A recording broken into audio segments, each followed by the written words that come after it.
પ્રશ્ન છે, એક ખેડૂત એક ખેતર 12 કલાકમાં ખેડી શકે છે, બીજો ખેડૂત આ જ ખેતર 18 કલાકમાં ખેડી શકે છે, તો બંને ખેડૂતો ભેગા થાય અને આ ખેતર ખેડે તો કેટલા કલાકમાં આ ખેતર ખેડી શકે? આવો આ પ્રશ્ન છે. હવે આ પ્રશ્ન પ્રમાણે આપણે સમજીએ કે આ પ્રશ્ન કાર્યનો છે, બરાબર છે.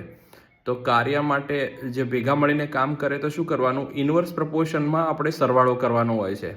એનો મતલબ કાર્ય જે શોધવાનું છે એને એક્સ ધારીએ તો 1/x બરાબર 1/12 વત્તા 1/18 થાય. આને આપણે સિમ્પ્લિફાઈડ કરીએ તો શું થશે?